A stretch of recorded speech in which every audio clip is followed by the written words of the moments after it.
That's where the magic happens, baby. That's where the magic happens. All right, let's start with a moment of silence, followed by the serenity prayer.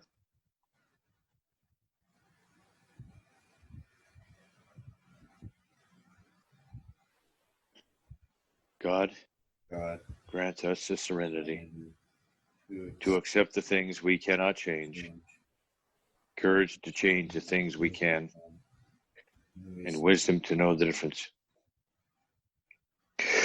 All right, once again, ladies and gentlemen, it is time for Real Raw Recovery. Back after a little hiatus, we're ready to rumble. And I'm Joe Tilley in Newcastle, Ontario. I'm Tyler Tilley in Bangkok for now. For now. More about that to be revealed.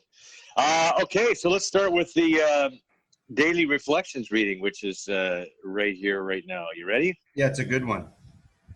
Okay, September 15th. A new life. Yes, there is a substitute, and it is vastly more than that. It is a fellowship in Alcoholics Anonymous. Life will mean something at last. That's from AA book, page 152. Life is better without alcohol. AA in the presence of a higher power keeps me sober, but the grace of God does even better. It brings service into my life.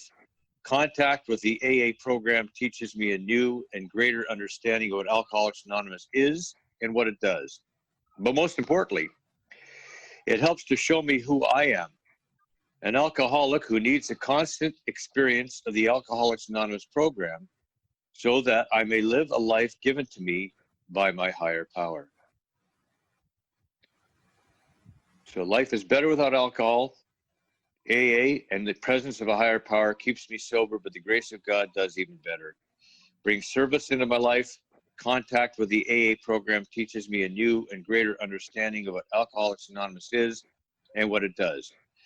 But most importantly, it helps me to show me who I am, an alcoholic who needs a constant experience of the Alcoholics Anonymous program so that I may live a life given to me by my higher power. Yeah, so what I get out of this is that I got to, contact with the program, and being of service helps me to better connect and get a greater understanding of what AA is and what it does. It helps to show me who I'm an alcoholic who needs a constant experience of the AA program so that I may live a life given to me by my higher power. So, if you're in recovery and it's a 12-step program, what it's telling me is that the recovery is in the program, and AA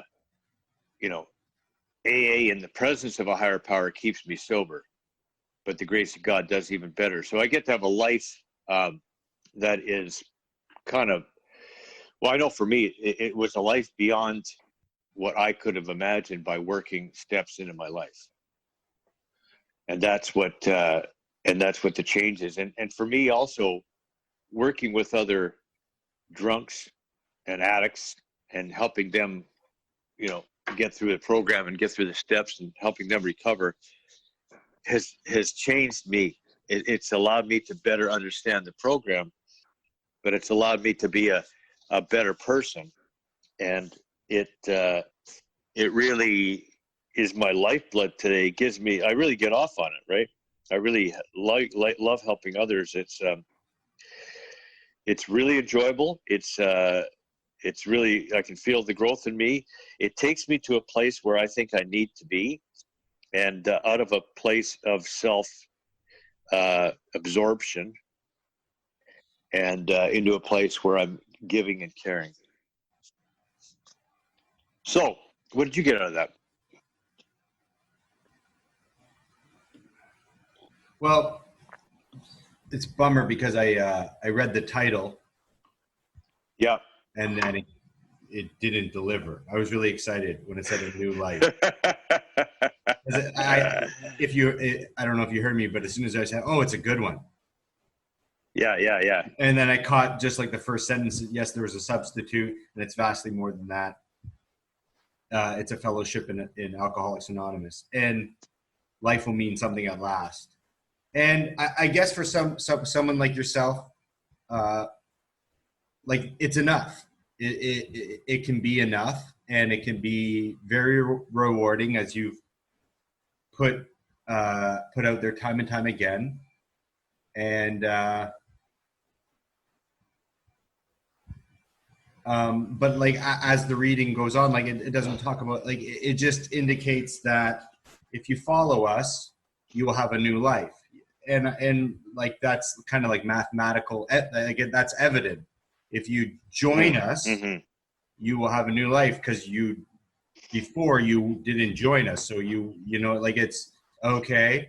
So where's it's just kind of like, oh man, a bit of a letdown. But something that I can kind of tie in with, so you mentioned like we had a hiatus. We really did, and we connect every week, and I do record it. And there's been a bit of like jumbling of the messages because we were talking about not private stuff, but just personal stuff, and then still trying to pull a podcast together. And I just found it a little bit challenging, but I also found it a little mundane, or on a personal level, like just kind of very, not monotonous, but just mundane. And I would point the fingers at me. Like I'll definitely take responsibility of that, because I don't believe recovery is mundane, but I do believe that that's a topic that I think is very important, because a life of crime and drugs is not mundane. And when you do tailor or change your life and change your habits and your surroundings and your people, places, and things, and you make some adjustments to your psyche and your spiritual growth, and on and on and on, you will find times where, whether you want to call it mundane or boredom or emptiness or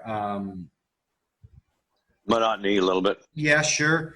I think that is very important to know. Like like for me anyway, like that's going to be, that will come up from time and time again. And it's not necessarily as bad as what I was kind of imagining. So I don't regret, but I just am a little bit more aware of that. If we do have a meeting, even like such as this one, like where it starts off with a bang, a new life, and then it just dribbles on to nothing. It's like, okay, fine, but let's talk about it. It might not be the most exciting, thrill, like nail-biting podcast you've ever heard, but that's okay. And like, and it's almost like I'm talking to myself. Maybe I'm addressing my own, like maybe I want to just address that. Yes, there's some times where it's fucking boring, and it is what it is. And I want to be able to accept that a little bit more, and not even classify it as a negative trait. Like sometimes, like, you know, like if you're really in the mood, sitting by the lake and a campfire and no books, no phones, just chilling, like sometimes that can be the best thing on earth. And then sometimes, like if you're not in the right headspace, that might be really like you might be bored to tears. So I think that it's important that when you don't have something to run to, like drugs and alcohol or behaviors that sex or whatever, whatever, right, like that, you are going to be left, not even empty, but just left with like, and really learning how to be with yourself. And again, to kind of tie it in with this podcast, is that, like, listen, if we're not saying, or I'm not saying something that's nail biting, gripping, and revolutionary, like that's part of recovery. There's times where it's not that. It's just getting another day under your belt, getting your shit together, maybe like doing some lists of things that need to be accomplished, tackling a few like kind of like things that you've been putting off. I know I've been doing that, and I'll add this in. Like I'm in transition of moving right now, so I don't have all my art supplies. I don't have a lot of things readily available, so I'm at a bit of a standstill. So I'm actually like the last week, I've been just waiting for the moving truck to come get our stuff. So I've been doing I've been walking for hours on end. I've been doing phone conversations that I've been kind of putting off. I've been doing a bunch of things that I wasn't doing prior because I had my days full. I could really find things to fill my time that I wanted to do and that I found very valuable and meaningful. And then when I was packing up all my stuff, it's all in boxes. I'm kind of like, whoa, like, what do you want to do? I'm like, I don't know. What do you want to do? And then I'm like, I don't know. Like, it's really like, so there's been a lot of walking, a lot of exercise, a lot of like, I've been eating a little bit more, but like a little more extravagant. Like we've gone out for a few nicer meals and like, so it's just kind of changed the last week has really shown me like, wow, like when I'm not focused on something of value or meaning, I can feel that like a little angst and a little bit of like boredom and uncertainty. So that was interesting so that kind of ties in with everything I'm saying. So I'll throw it back to you, but that's what I got out of like, just kind of like summing up everything we've been going through, this reading and what I'm personally going through. Yeah, and you know what? See, I think one of the fears that I had when I first early in recovery is that actually, probably really even before starting it, the concept of the idea of being clean and sober was a little bit scary for me because I felt like it was going to be boredom. It was going to be mundane. It was going to be, a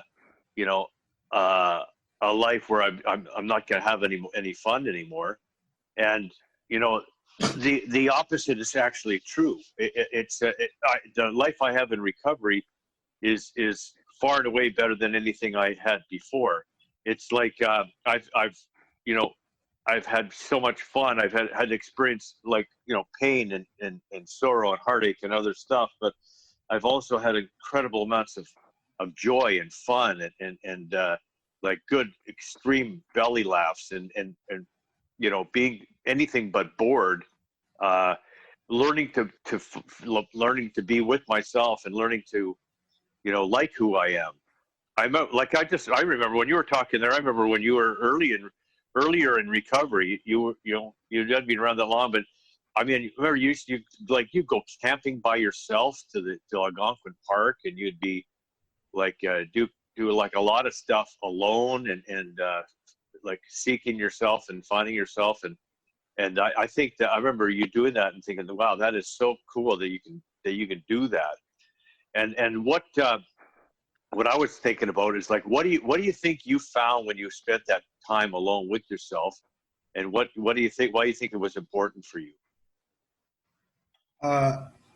I'm a little bit hard on people that are searching for happiness. I don't find that something that one should search for. I think happiness is fleeting, and it's kind of like it also comes unexpectedly. Like I think like, oh, if I do this, it'll make me happy. That's not always the case. Although maybe I could say that, with exceptions like seeing you and so like I know like, hey, if I see you, I'm gonna feel happy. Like seeing other people that I care about, that might be the exception. But like for me, it was searching for meaning. Like I just knew I think the greatest gift of recovery is that I didn't want to wake up 20 years from now, or at the time 20 years from now, and then just wasted time. Like I realized that how valuable time is, and it came with a price, and I didn't want to waste time. I didn't want to lose it. I didn't want to have to like course correct when I'm 45 or and do damage control at that time. Like I also didn't think I'd live that long either, but I also like even if you could say, oh, you're going to live, but you're just going to like, there's going to be this huge void that you're going to continuously try to fill. And that's just, that cycle in itself is such a time waster. So I think for me, and I don't want to sound morbid, but there's a huge element of being alone. And I do believe that there's a lot of times in your life where I need to learn how to be alone. And then I fell in love with myself. So learning how to enjoy my own company and really knowing how to treat myself and what I want out of myself and what do I want to achieve, and really like nurturing my stock and my inventory and learning, putting myself through weird circumstances, interesting circumstances, and learning how I'm going to react and how I would have liked to reacted, and just so like taking the time to invest in myself, like, okay, let's go out in the woods and let's see who you are. You know, are you afraid of the dark? Do you like fires? Do you like making fire? Do you like setting up stuff? Do you like making a little home? Do you like avoiding people? Do you like meeting people? Do you like all of that? Do you like nature? Like, I think there's a lot of the answers I probably could answer prior, but I needed to experience that. And then it was like, always like, okay, yeah. And then you had realistic, like, you know, and then as I kept aging, like, then it's like, well, you need to work and you need to do this, and what do you like and what don't you like? And I always say, like, the best thing I learned about college at all was just, I learned what I didn't want to do, not what I wanted to do, but I learned what I didn't want to do. And I think that's just way more valuable, as a matter of fact, than what I do want to do at the time. Yeah. At the time. So I wouldn't say that today necessarily, but at the time it was like, oh, wow, like, I do not want to go down that. And I kept learning that with other various jobs and stuff. And so for me, it's about self-discovery. And if you're adding drugs and alcohol into that mix and trying to discover, and some people can do it. I've learned, kind of have an open mind to that a little bit more. Like, some people can go on a bender and then leave it for a while, and it's just like, and they really pull a lot of information from that, and their benders are not quite what I was experiencing either. Like, they're not quite as crime ridden and violent and stuff. So I try to keep a little bit of an open mind on self-discovery in that angle. But in general, for me, self-discovery gets completely null and void if I'm under the influence. There's no, like, so now we're like losing significant amount of time, and the meaning to life, searching for that and finding that, is becoming slimmer and slimmer and slimmer, and less of an option. So that's like a huge gift of my recovery, of like why I would still maintain my sobriety today. Yeah, there's a lot there in what you said, for sure, and I agree with that. Is that it's like, you know, there may be people, you know, I know that there's people who can, you know, socially drink and things like that, and they have you know, do what they want to do. But for somebody like me, I'm just so obsessed with, you know, alcohol when I'm in my, you know, when I'm drinking, that I just, nothing else, just, there's not room for anything else, really. I do, there's certain things I do because I have to do them, but really the obsession is so strong in me that I just, it blots out everything else. So nothing really gets accomplished. I mean, certain things I was able to accomplish in my career and whatnot, but it's almost like, okay, I've got to take this 8-hour segment here and work and do this thing, but then after that, I can reward myself with alcohol.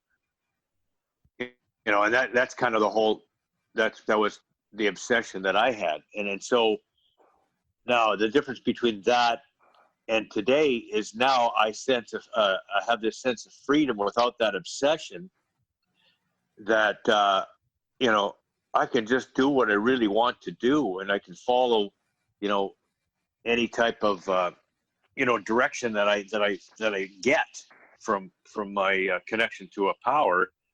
or any kind of inspiration that I find along the way, any opportunities that come along, I'm able to, you know, to go with it, and I'm able to, you know, enjoy like a lot of different connections with different people, different opportunities that I get to explore, better like amazing connections with family and you know, friends, and you know, with my spouse, and yeah, I'm in a completely different place, and the way I see the world is completely different. And you know that when you take away that obsession, that need to, you know, always, it was just, you know, when I wasn't drinking, I was thinking about it, right? And pretty much that was it. So that's really makes for a one-dimensional life. But yet the disease tells me that what I'm doing is fun, and if you don't do that, you're not going to have fun, and you need this to have fun. So you know that's what the disease tells me, because the disease lies, and I don't know why, but for whatever reason I have this disease that wants me dead or insane, and if I were to pick up, then I'd be right back in it again, because I've seen that happen over and over and over again. So I know that, and I don't want to do that. There's nothing that in it for me anymore. And so, you know, yeah, I've been able to discover myself. I've been able to spend alone time. I've been able to meditate, and I've been able to connect with the power like I never had before. And all that's as a result of doing, you know, of being in recovery and doing the work. So, you know, it's all good. So one thing is like that I would question, and I'm not even sure. I'm open. I think I'd say like 60% open to what I'm saying, is that I don't know if the obsession gets removed as much as it does just gets transferred. So I think like for somebody like me, the problem isn't alcohol. The problem is my obsessive compulsive disorder. So you just have to like learn how to balance that. And and because that's why I started to get a little bit, this will lead us, hopefully I don't want to lead us too far down the rabbit hole just based on time constraints. But for example, like if you just have, like even if you're an alcoholic, but you don't have a problem with gambling, drugs, and other, I don't believe you're a real alcoholic. I think you just have a drinking problem. Because for me, anything I touch, there's this obsessive compulsive nature to like my life existence. And you can play the game where you go, okay, God, remove this element. And then all of a sudden I'm at the gym 7 times a day. And then you go, okay, God, remove this element. And now I'm a workaholic, or I'm, you know, training, or I'm like, there's a million things, chasing this woman, chasing this scenario, or playing the stock market, or it's, for me, it's like, even if I, not to like throw you under the bus, but like you're constantly busy, right? Like you might get 5 minutes to meditate, but it's like your days are so goddamn ram packed that I would say, like, is that not, but that's also because you love it, right? But that, in a sense, is that not just you transferring your obsessive, like, okay, if I keep myself like going and I keep shoveling the coal into the train, it's just like the train just keeps going, then I feel fulfilled, and I feel somewhat at peace, because I'm firing at all cylinders. And in a way, for me, that's how my personal, that's how my addiction works, right? Like it's never just like, oh, you know what, today let's see what happens. Maybe I'll walk down the street, and then I'll go get a coffee, and then I'll come home for a nap, and then never. It's never like that. And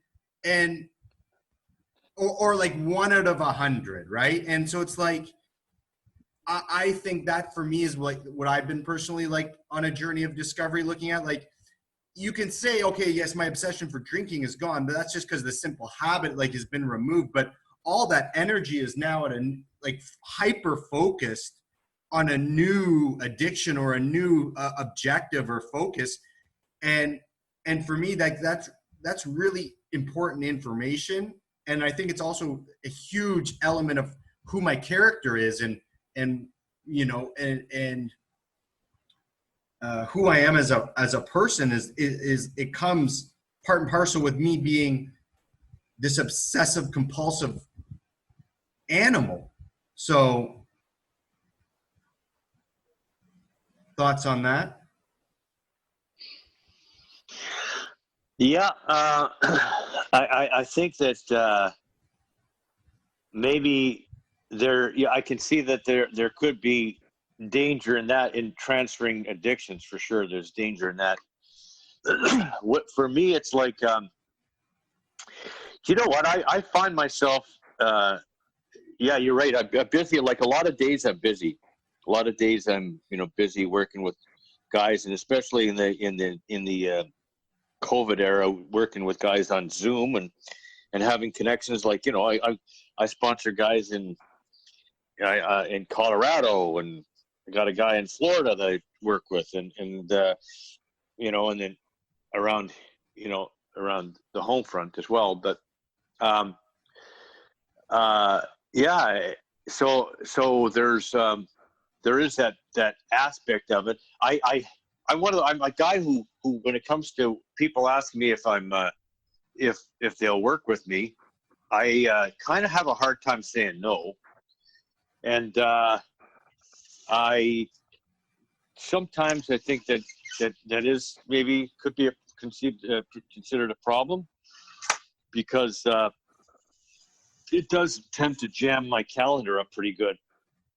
But at the end of the day, when I'm when I am working with guys and I'm doing this thing and taking them through the book or whatever it is, I find that I really feel good. And so I think it's very rewarding for me. And it's like, yeah, honestly, like I feel today more connected to the power, more aware of my own character defects, more knowledgeable about my recovery and who I am than I ever have before. And I think that taking other people through has helped me to get to that point. And I don't think I could be as, connected as I am without it. But the other part of it is too, is like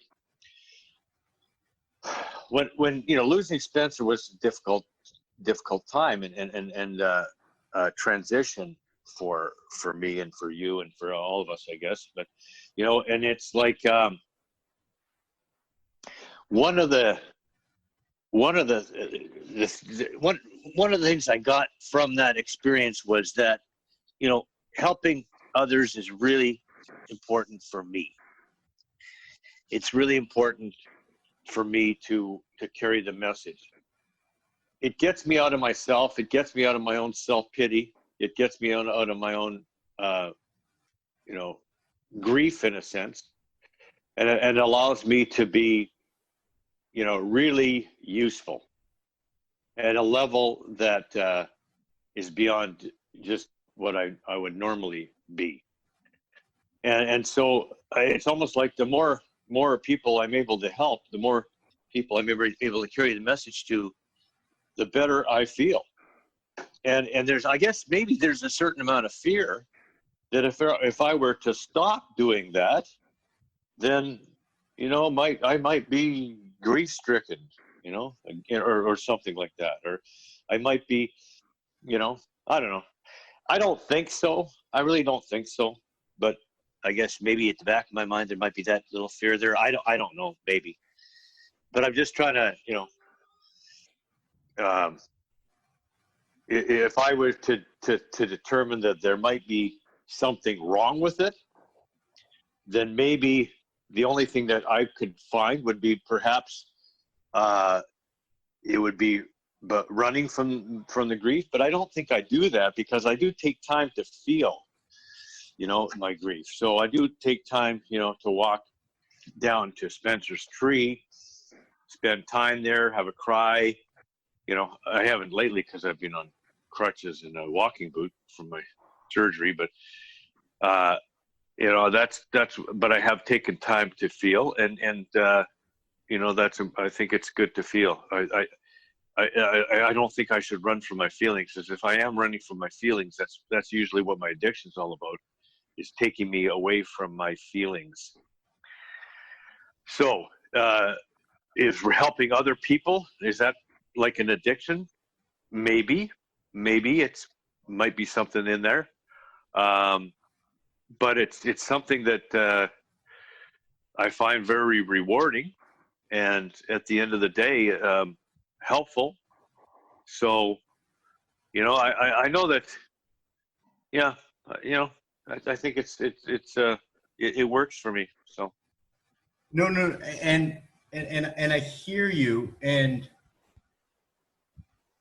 it's not so much even like where you're transferring your energy, or I wouldn't even I would change my vocabulary when addressing, but it is the fact that, okay, I got 3 minutes at Spencer's tree. At that point, I will then I will run to my car and make sure it's just what I would. No, it's not that. Yeah.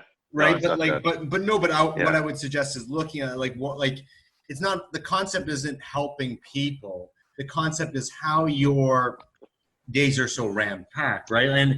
And for me, I'm definitely a workaholic, but see, I would, again, for even defending myself, I would choose my vocabulary a little more wisely and a little more even accurately, where it's for me, it's not only very therapeutic, it's very rewarding, and it's kind of like the same way I'm hearing you talk about helping other men and stuff.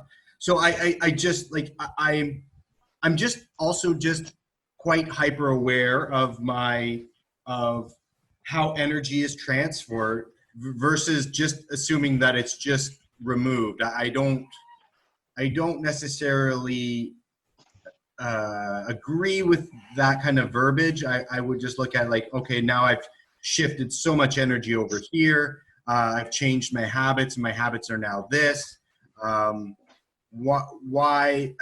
In my case, it's the exact opposite of you. Sometimes I'll have to look at is why am I avoiding people, or why have I not done certain things? Because it was kind of funny, what I was describing. I really love the element of trying to strive for that. Okay, I wake up today at any given time. I then follow my nose, and that kind of premise. I end up painting quite the majority of the day, but I do love the premise of not stacking my day filled with obligations and commitments, certainly that I don't want to engage in, right? So I've worked really hard at that kind of lifestyle, but on my end, I need to I like to keep tabs on the difference between isolating and just being in solace, or having just really enjoying my time alone. I don't want to get into a point where I'm a troll in the dark, and if you turn the lights on, I hiss at you. Right? So that it's quite different. You obviously don't have that problem. You don't worry about locking yourself away for 5 years, and when someone sees you, you throw your feces at them. Right? Like your childhood, for a long time. Like your childhood buddy did you. But so all in all, I don't need to. I'm interested personally. I'm not even suggesting that you should be. I'm just personally interested in that. I'm questioning the concept of removal, and more kind of interested in, okay, you have this addictive personality that is not going away. I need to assess that and be honest with myself. And for me, that's the truth. And so where are you putting all this energy when you're obsessive compulsive and you have a disease of the mind and the physical cravings of, and I can see definitely the disease of the mind playing in today's role 20 years later.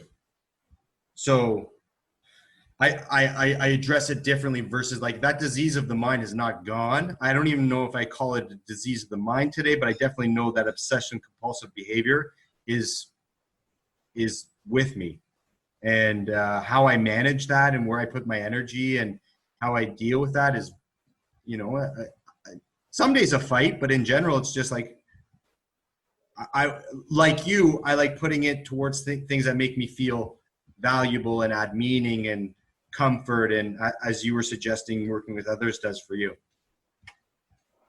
Yeah, that's good. That's great. Nailed it. All right, cool. All right, want to wrap it up? Yeah. Okay, this has been another episode of Real Raw Recovery. Hope you enjoyed it, and we'll see you next time when things get crazy. Maybe, who knows? I like this one, Dad. I feel good about it. It's good. Yeah. Yeah, there's a lot in there.